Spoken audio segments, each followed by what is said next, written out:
que abordar ahora, ¿sí? ¿Ya están todos? No, no todos, pero bueno, a ver, voy a tomar lista. A ver. ¿Está Alberto? No, no ha llegado. Luego, Edwin. Presente. Después, Yolanda. ¿Ya estás? Presente. Miguel, Brian. Luego, bueno, Clara creo que no está, no ha estado en todo el curso. Luego, Margarita, que está ahorita ausente, me avisó. Diana y Ana. Sí, profa, presente. Ok. A ver, empecemos por ti, Ana.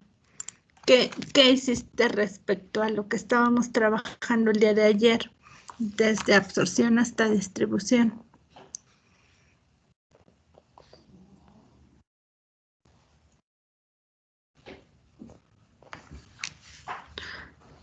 No.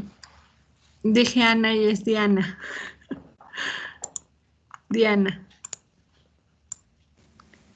Sí, profa, ¿me puede dar 10 minutos? Es que estoy desde mi celular y de Ajá. ahí no puedo compartir Pantalla. mi... Ajá. ¿La tienes en el blog de notas? Yo te lo comparto. No, profa, es que lo guardé, lo hice en PowerPoint y lo tengo en la computadora. Sí, profa. Ok. A ver, entonces Yolanda. Sí, profe, ¿cree que podría compartir mi... Sí, puedo blog, por compartir favor? tu blog de notas. ¿Lo tienes en qué parte? En tareas.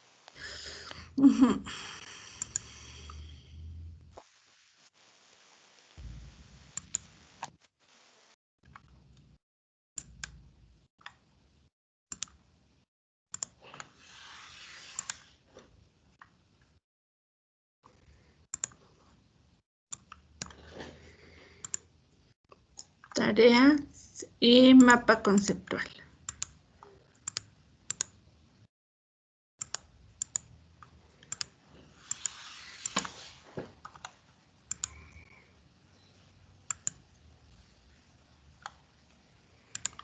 Ok.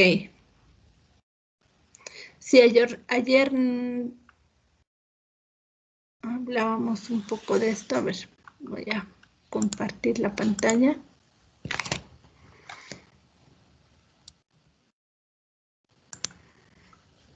¿Ya la ven? Lo voy a hacer más grande porque está muy pequeñito. A ver, tú me dices.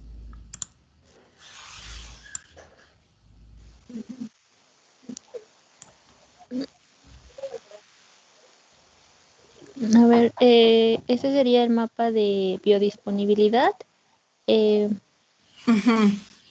Es este. Ajá. Bueno, ahí están todos, es que los hice como por temas. Ah, ok. A ver. Ajá, más. Pero entonces tendríamos que ver absorción, luego después de absorción, distribución y luego biodisponibilidad, ¿no? Sí, sí, A profe. ver.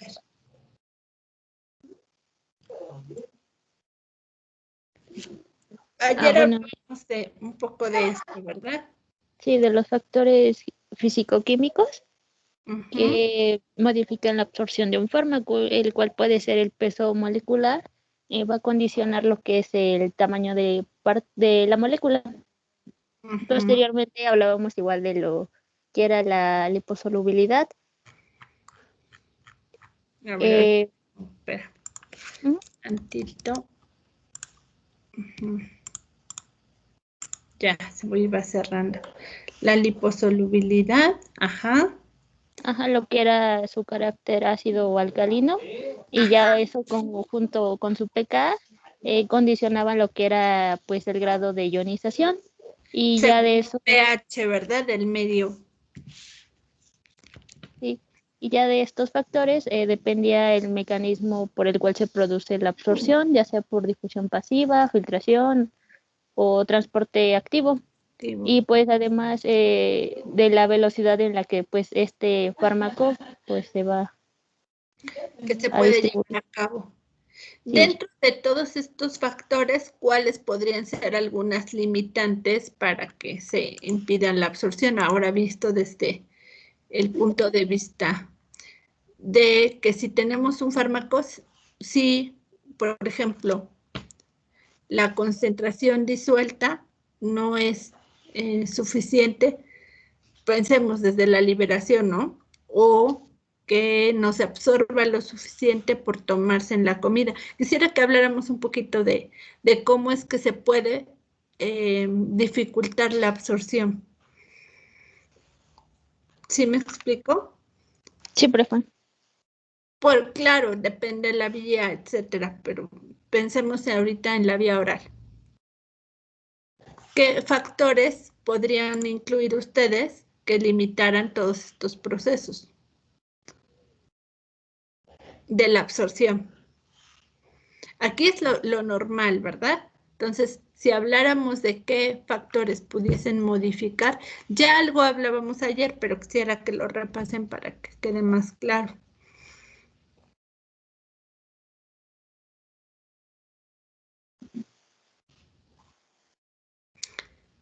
¿Sí, Yolanda? Sí, profe. ¿Lo estás Pues pensando o qué pasa? sí, lo estoy pensando, pero recuerdo que ayer mi compañera Patti decía algo así que podría haberse modificado porque, pues, por ejemplo, si se toma con agua o pues, La alguna otra. discusión, ajá, por ejemplo, desde acá, desde la liberación. Entonces, si yo modifico la cantidad de líquido necesaria para la liberación del fármaco, ahí ya tendría un problema para que se disuelva correctamente. El peso molecular, bueno, ya está establecido según el fármaco, pero la liposolubilidad de este fármaco también ya está predeterminada según la molécula, pero yo sí podría modificar el pH del sitio, ¿verdad? Donde se absorbe. ¿Es posible? ¿Qué puede pasar?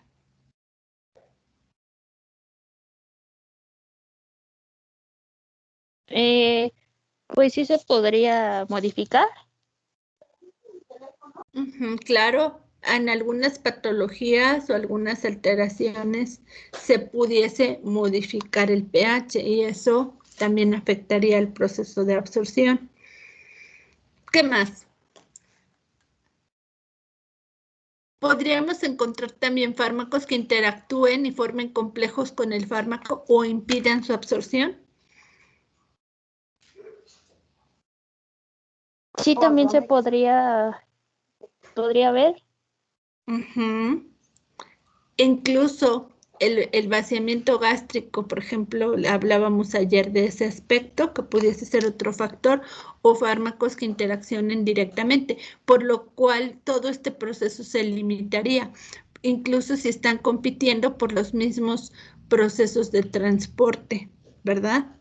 Y entonces no alcanza a absorberse. Incluso imagínense, aunque tomemos un medicamento, si nosotros tenemos dificultad en el movimiento peristáltico, ya sea en que se lleve a cabo o en que esté exagerado, por ejemplo, cuando hay problemas de diarrea, eso modifica el tiempo de contacto y afecta la absorción del fármaco. ¿De acuerdo? ¿Sí? Sí, profe. Y por ejemplo, cuando se tiene una acidosis, una También. alcalosis, también. También porque el pH va a modificar, pues especialmente en plasma, ya que ahí es donde afectaría, ¿no?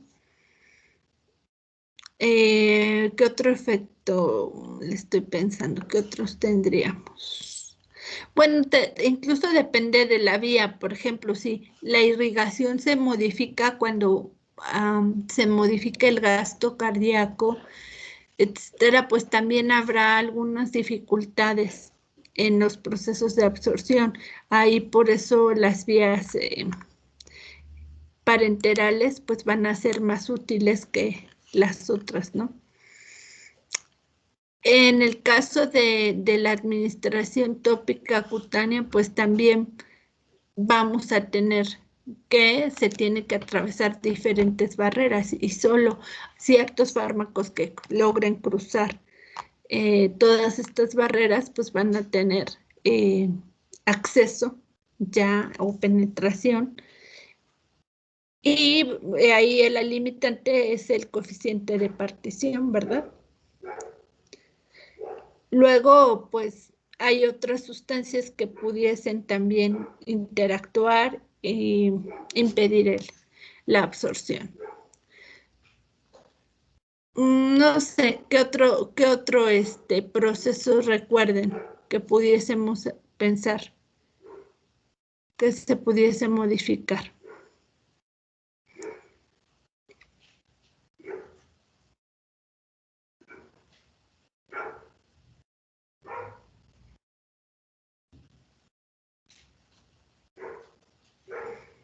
¿Podría ser el proceso de pinocitosis? ¿Por qué? Todavía estamos en lo de exocitosis y endocitosis. Ajá, sí. Bueno, estamos en procesos de transporte.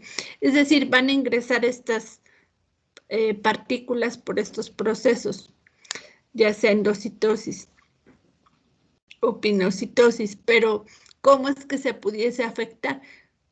¿Habrá fármacos que sigan estos procesos de forma, fíjense, una patología que modifique los componentes de la membrana, como pueden ser algunos fosfolípidos y gangliósidos de la membrana, pueden afectar estos procesos, por ejemplo.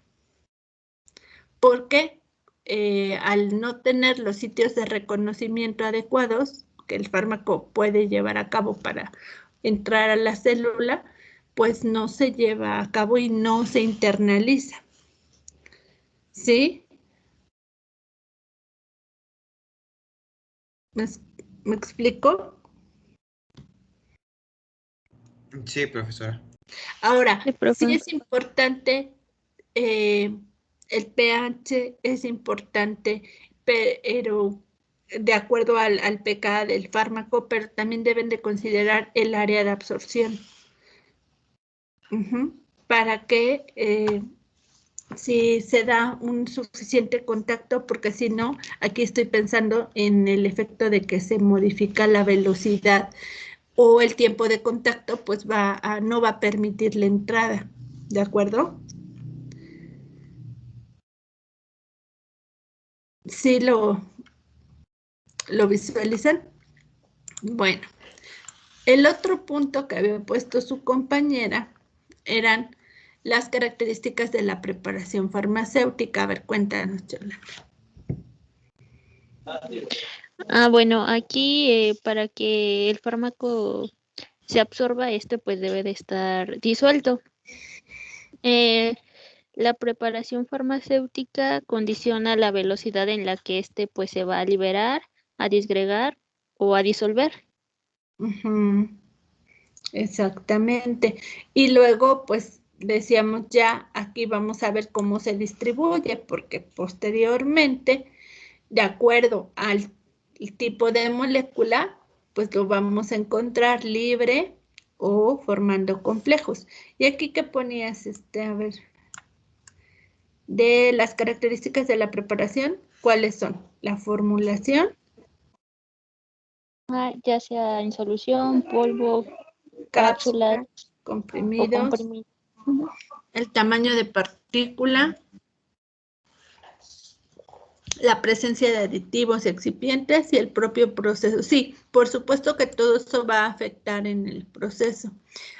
Aquí también lo habías puesto lo de la endocitosis y exocitosis. Sí.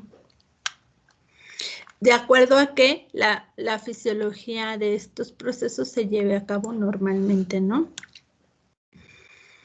Aquí en el transporte facilitado se puede competir, ¿no? Y va a impedirse también la absorción si hay quien esté ocupando ese sitio. Y por supuesto, entre mayor la concentración, mayor será la absorción. Pero también es cierto que, ¿se acuerdan del índice terapéutico que hablábamos? ¿Qué era ese índice terapéutico? ¿Se acuerdan? ¿Quién me dice? ¿José Miguel? Era el grado sí, era el grado en el que un fármaco actuaba para dar una mejoría al paciente. No, era la relación entre la concentración efectiva y la concentración tóxica. Entonces, a un índice terapéutico más pequeño, pues menor el margen. Y si tuviéramos una concentración alta, pudiésemos presentar más fácil los efectos tóxicos en vez de efectos terapéuticos. ¿Se acuerdan? Ahí tenemos que cuidar esa concentración a la cual obtenemos el fármaco en plasma. ¿Sí? ¿Sí queda claro? Sí, profe. Sí, profesora. Sí, profe. Ok, Alberto, ¿sí? Sí, profesora. Ya quedó más claro. Quedó bastante bien este cuadro, Yolanda. A ver, ¿qué más? Yo no lo veo todo. Ahora sí. Ajá.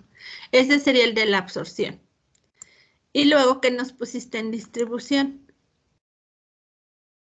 A ver, cuéntanos. La distribución.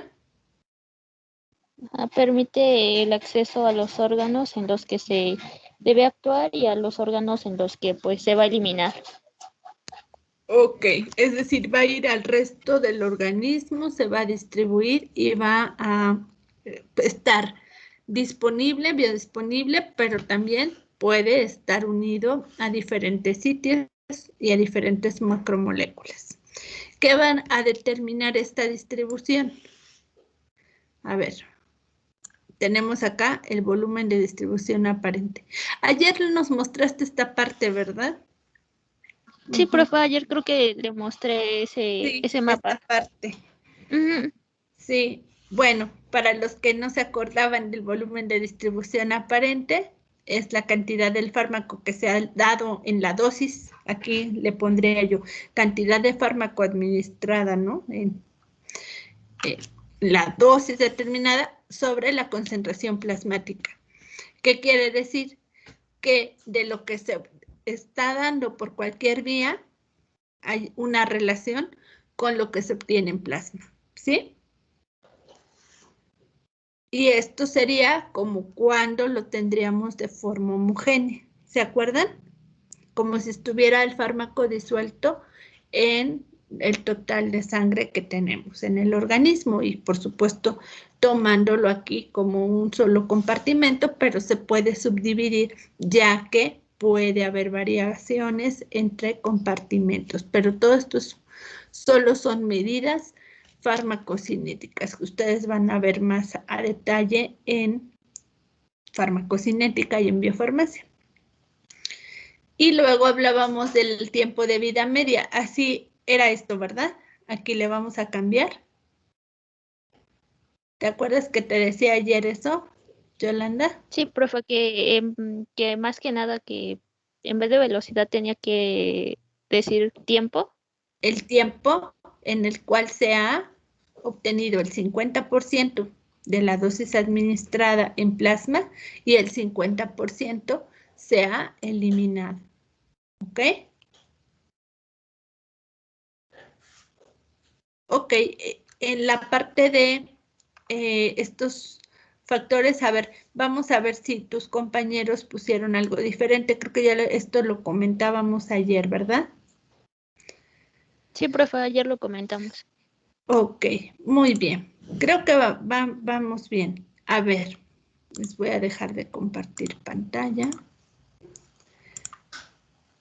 A ver, Alberto, ¿qué nos puedes comentar tú de la distribución, de la absorción, la biodisponibilidad? Diana, a ver, ya tienes. Sí, profa. Ok, ¿Comparto mi pantalla entonces? sí, por favor, compártela. Diana y Yolanda, que les voy poniendo su participación. Ok. Bueno, ayer me tardé un buen con Brian.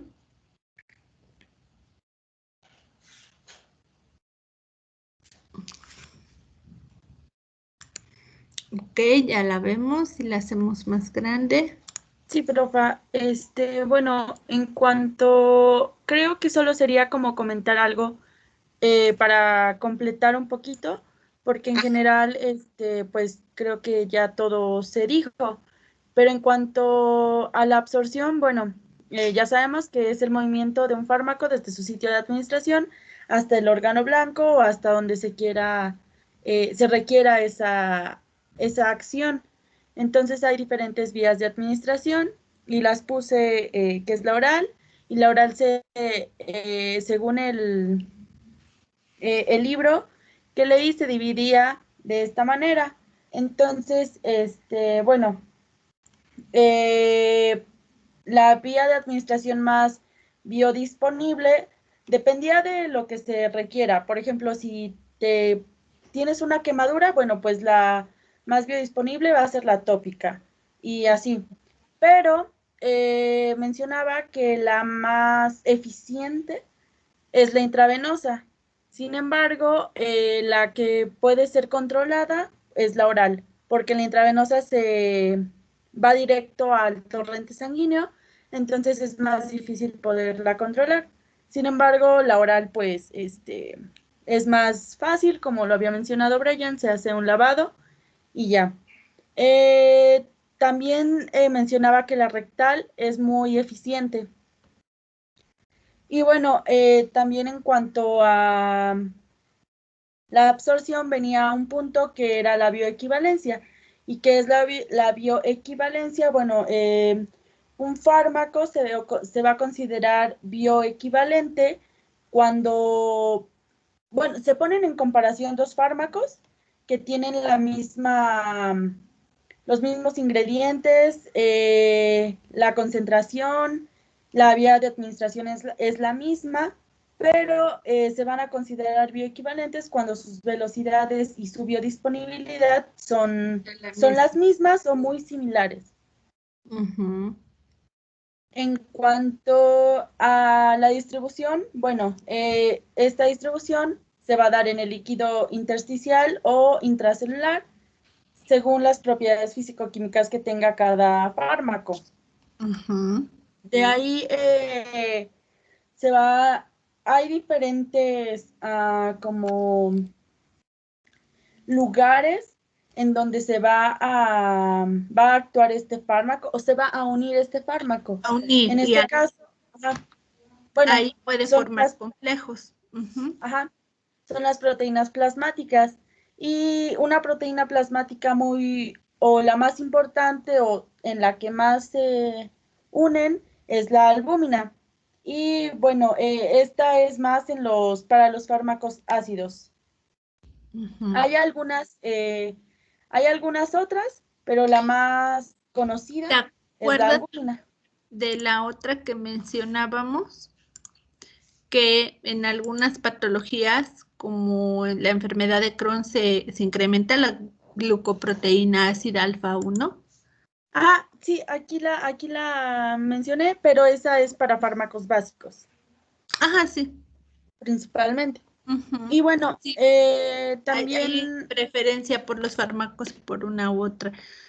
Ujú.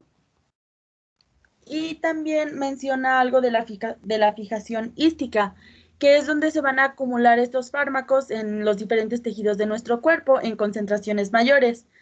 Eh, no entendí muy bien, profa, pero es como un factor que altera la biodisponibilidad de cada fármaco, porque mencionaba que ahí se va a concentrar en lugar de irse al sitio de acción o donde Sí, donde debe de actuar. van a almacenarse formando complejos en diferentes sitios. Por ejemplo, se pueden quedar en hueso y a estar ahí por mucho tiempo o en depósitos de grasa, en tejido adiposo. Ajá. Por ejemplo, pero ahí pues tal vez se vuelve mucho más lenta su cinética y por eso es que tanto afectan la biodisponibilidad como afectan la cinética de eliminación o de metabolismo y los encontramos ahí. Por supuesto que si hay un cambio metabólico, una pérdida de grasa, etcétera, pues estos se van a liberar. Sí, también por eso bueno, aquí los mencioné, que la acumulación o el almacenamiento se da principalmente en la grasa o en el tejido adiposo o en el hueso. Y también me parece que por eso es que los doctores o los médicos te deben de pesar antes de poder administrarte un fármaco para ver la dosis en la que la dosis correcta que te tienen que administrar. Claro, porque se da la dosis en relación al peso. También fíjense en este proceso de distribución, cuando son profármacos, cuando son fármacos que requieren el metabolismo, si se llega a dar alguna afectación a nivel metabólico, a nivel hepática, se va a afectar.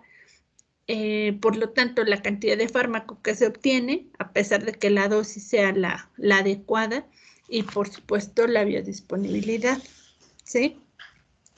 Eso sería otro de los factores, creo que no habíamos comentado.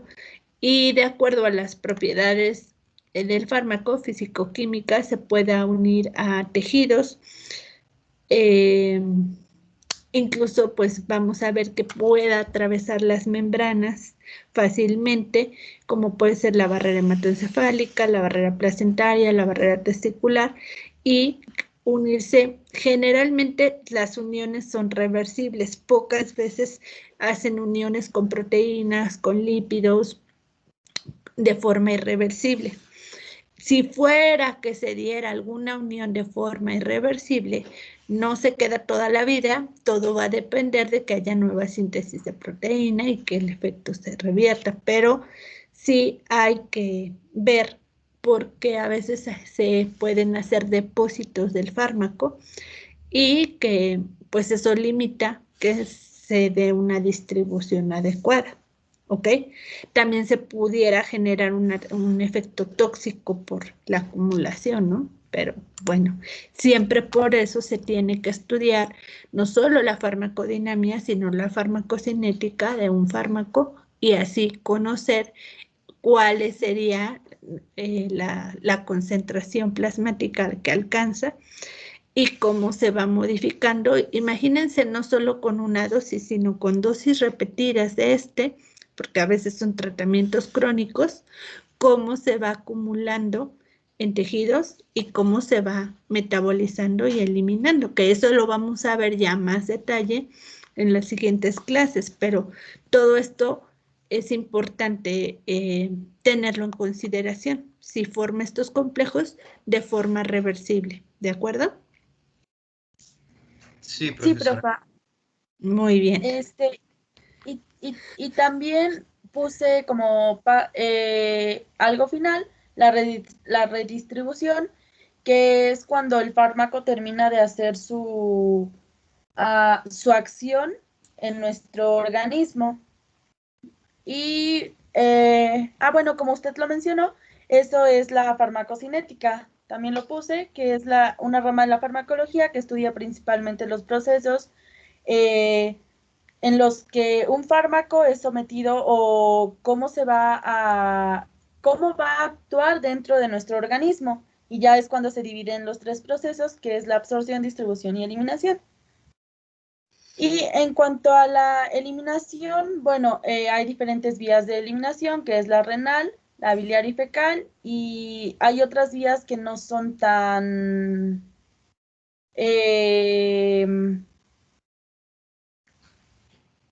como tan frecuentes. Leí que también puede ser por medio de los pulmones, profa, pero es más por la vía renal y la vía biliar y fecal. Sí, hay una redistribución, incluso, bueno, por varias vías, ¿no? La inhalatoria, entre otras, ¿no? También se puede dar en algunos fármacos en particular pueden sufrir esa redistribución. Uno de ellos sería el del tiopental, ¿sí? Que se puede redistribuir después de su administración. Y bueno, pues en el caso de que pase a cerebro y ejerza su efecto, pero sí hay facilidad de que llegue a su tejido diana, en este caso el cerebro, porque ahí es donde ejerce su acción anestésica o podemos decir depresora del sistema nervioso, pero se sabe que se puede redistribuir. Y así podemos hablar de diferentes fármacos donde alcanzan su concentración plasmática y posteriormente pasan a un proceso de redistribución. Sí, profa. Y también, bueno, en cuanto a su metabolismo, bueno, el metabolismo de los fármacos es una biotransformación dentro de nuestro organismo. Principalmente estos se van las enzimas que los van a degradar se encuentran en el hígado y es donde más pues sí, hay un metabolismo con los fármacos, las enzimas los degradan y es conforme se van a eliminar.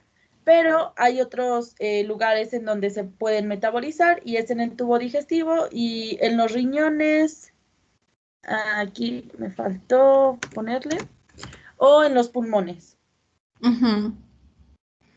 Hígado, bueno, digestivo, riñones, pulmones. Claro, y también va a haber factores que modifiquen, ¿no? Como si afectamos el pH, pues otra vez hay un proceso de redistribución. Eso lo vamos a ver un poco más en eliminación, que se puede promover la vía de eliminación o se puede promover que se reabsorbe el fármaco y nuevamente genera este efecto.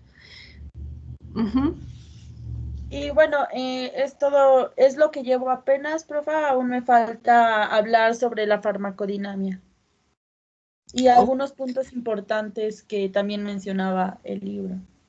¿Se acuerdan también del paso, ¿no? A través de las barreras o la parte de que puede estar en hueso. ¿Eso lo han revisado? Sí, profa, lo revisé, pero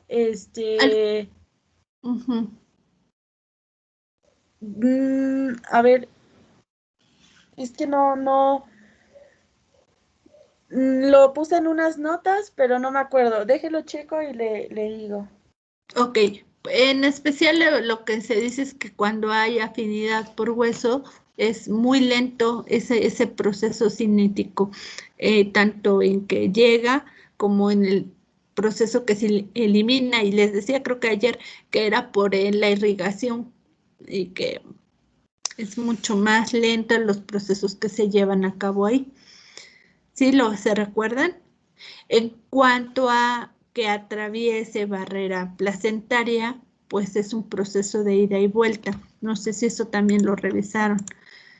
En la barrera. ¿Es acerca de la transferencia placentaria de los fármacos, profa? Sí.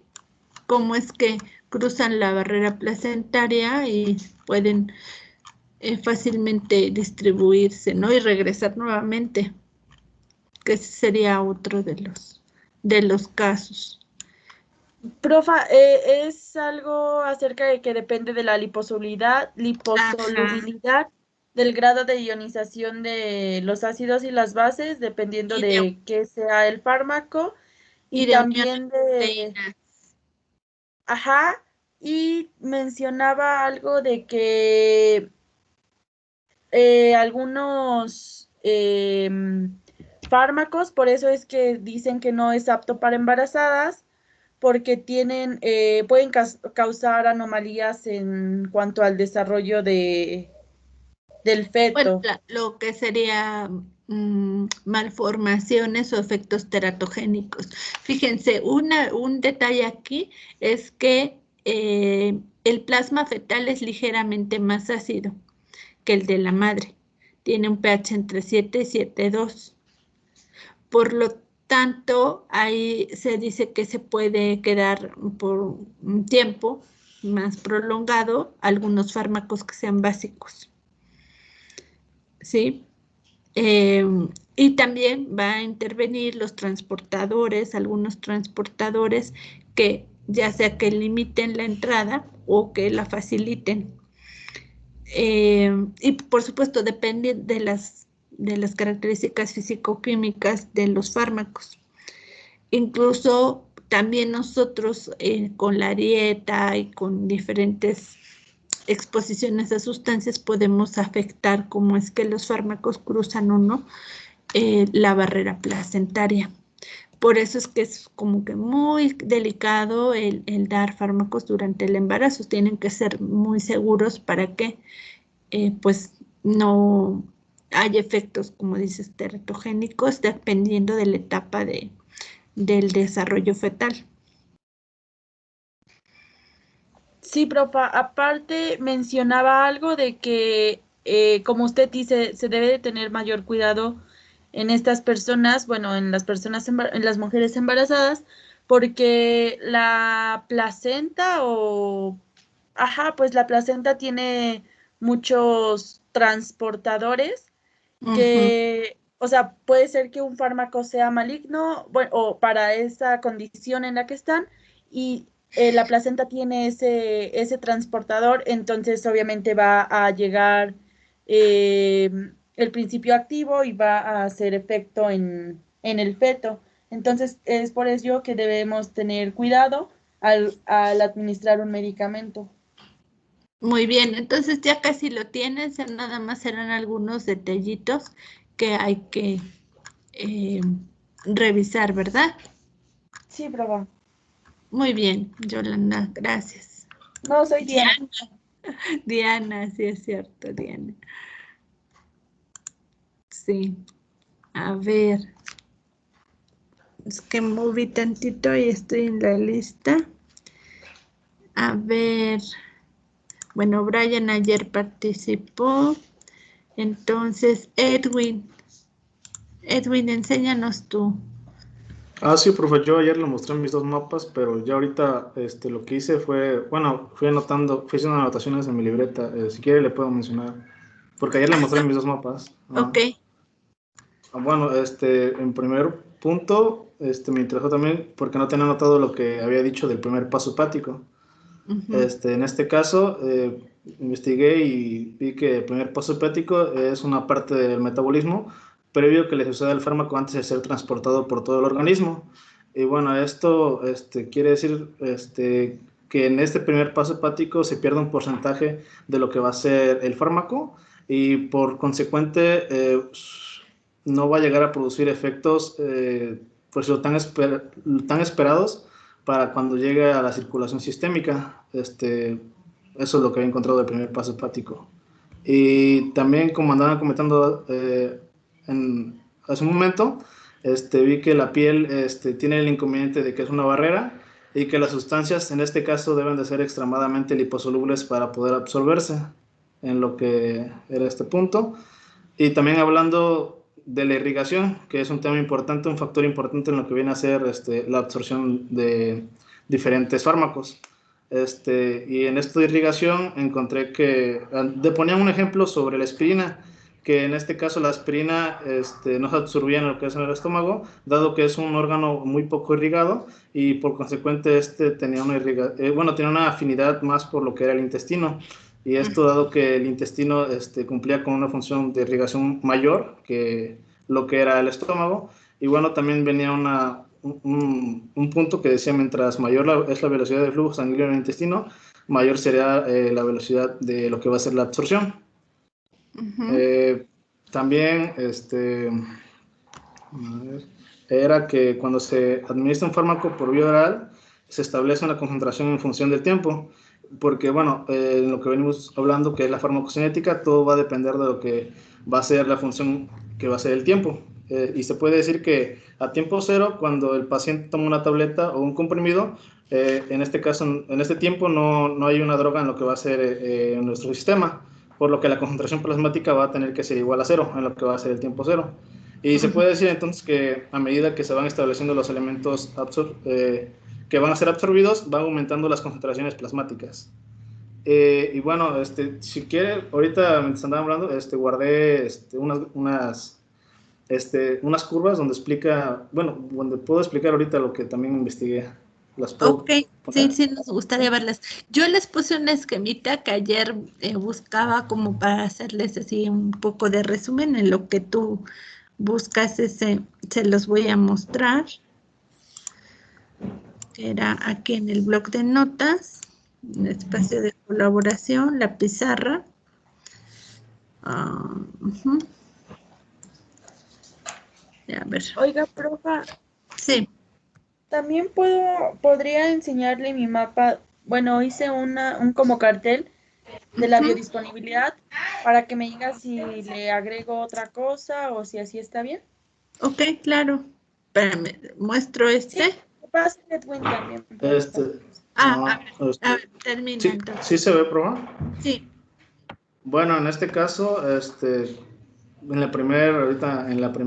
lo que es la primera imagen, se observa una curva. En lo que es esta curva, pues se va a observar una velocidad de aumento que es muy rápida, y esto va a hacer que va a haber un incremento en la concentración plasmática, y esto va a ser en un periodo muy corto, debido a que va a haber un gradiente muy alto en lo que va a ser la droga que va a ser ingerida, y lo que va a llevarlo hasta la sangre.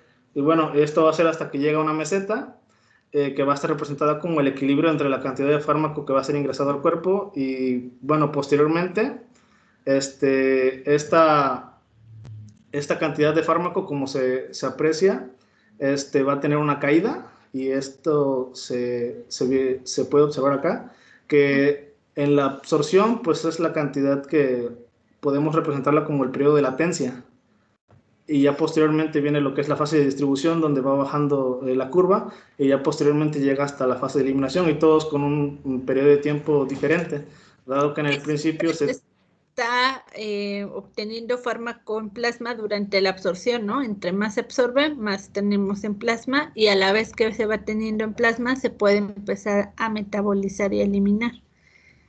Sí, profe. Va a depender igual de la acá, naturaleza del fármaco.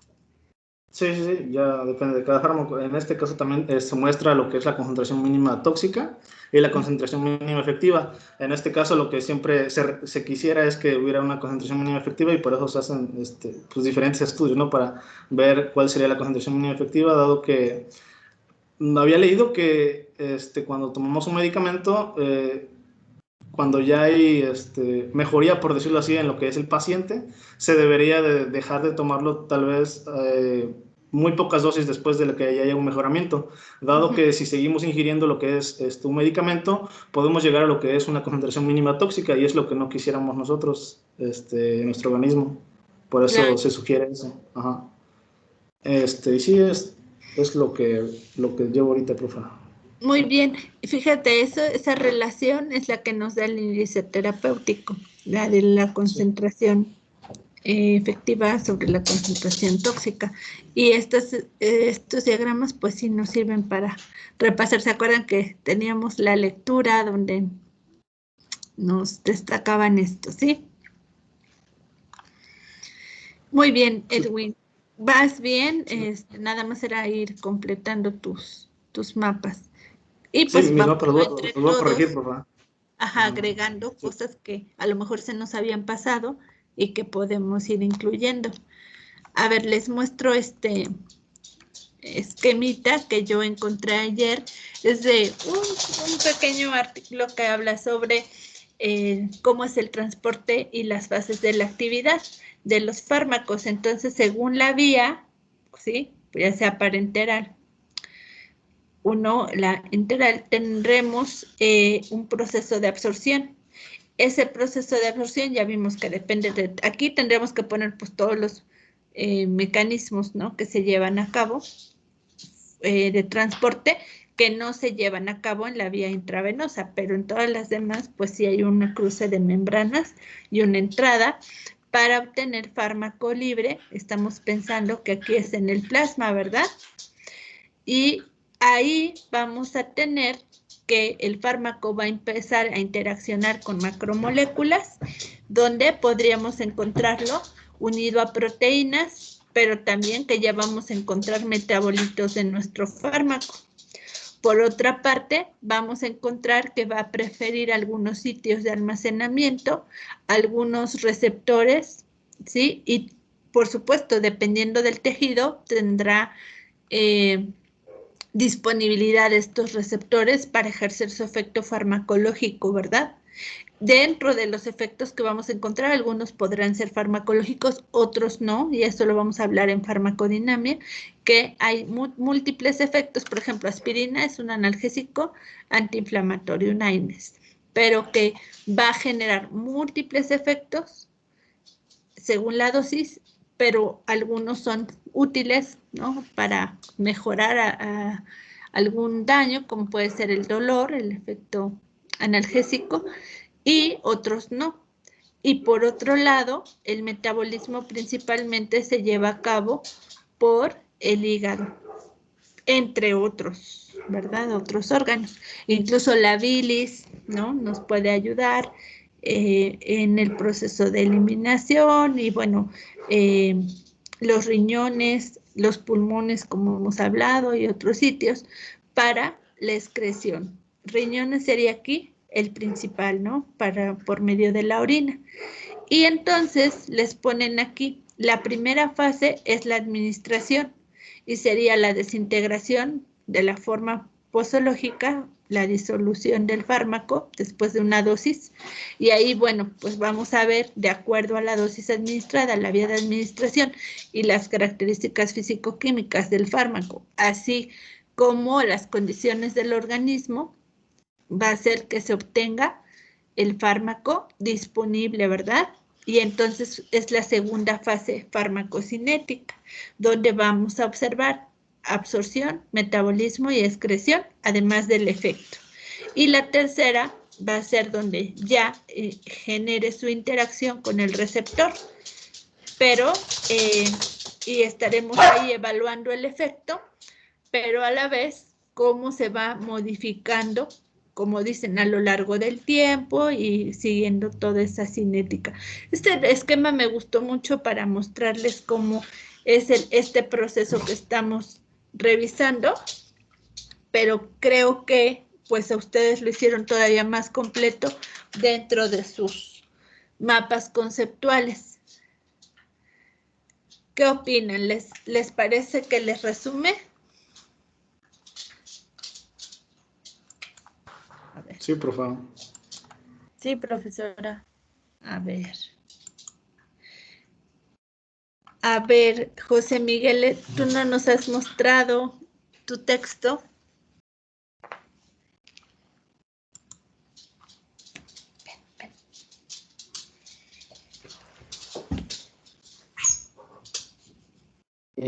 ¿Cuál texto, profe? Tu mapa conceptual. No lo terminé, profesora. Bueno, no, aún Hay no que lo hago. terminarlo, sí, porque si esto nos está sirviendo para repasar, para estudiar todo esto, ¿sí? Sí, profesora. Alberto.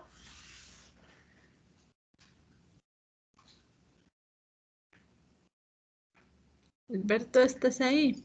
Sí, profesora, ya no lo terminé también. Ok. Bueno, Estaba viendo los videos y estaba transcribiendo mi cuadro, pero no, me confundí más. pero ¿han quedado resueltas las dudas ahorita que hemos estado repasando?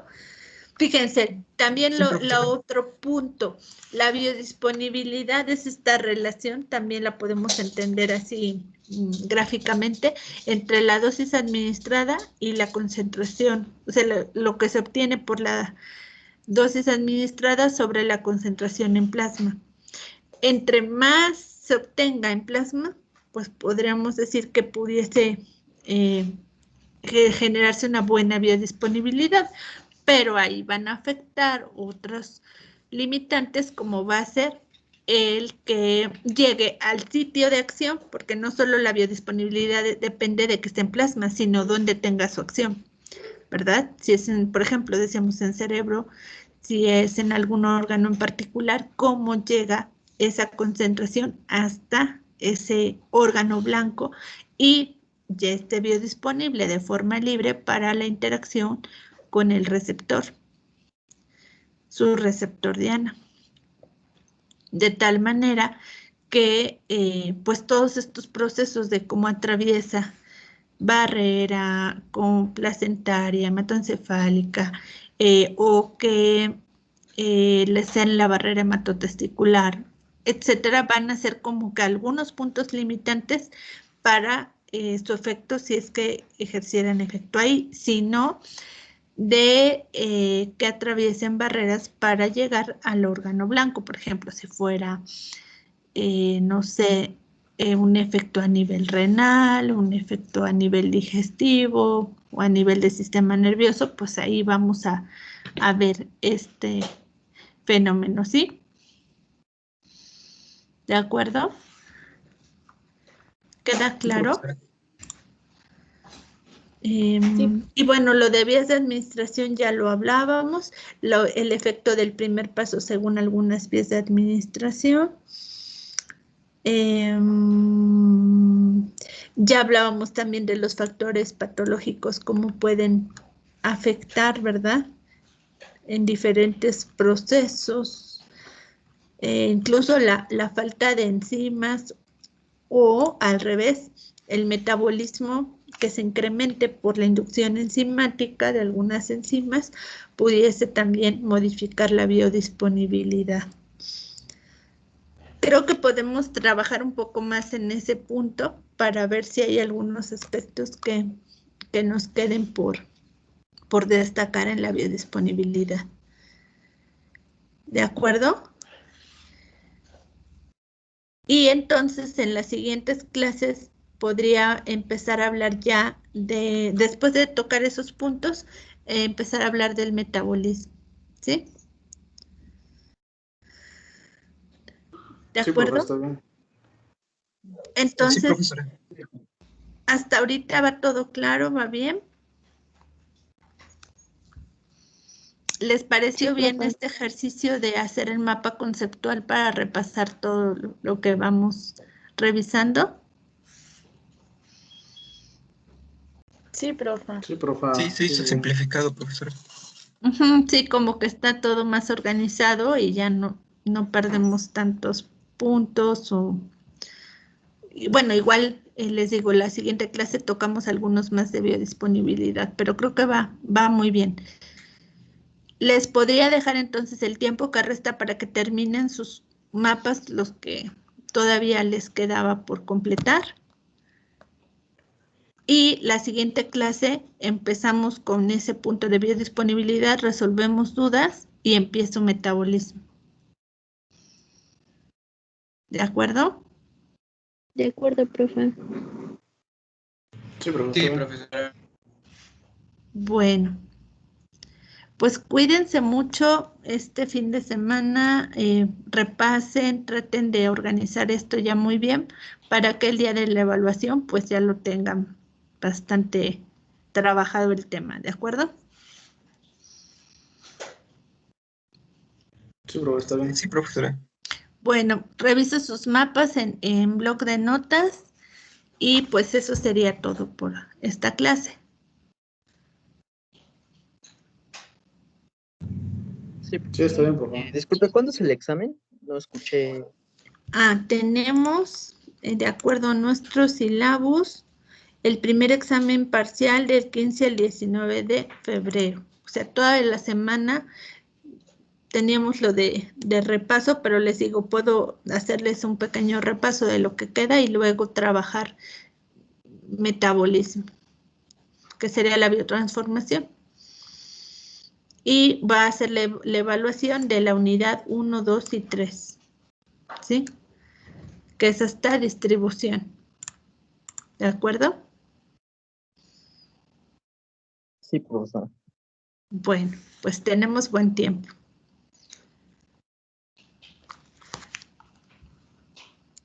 Pues me despido, tengan buen fin de semana, repasen y nos vemos el próximo jueves. Gracias, profesora. Hasta luego, Hasta luego. papá. Hasta luego. Buenas noches, adiós. Cuídense. Gracias, profesor. Igualmente. Hasta Igualmente, luego. profesora, hasta luego. Hasta luego.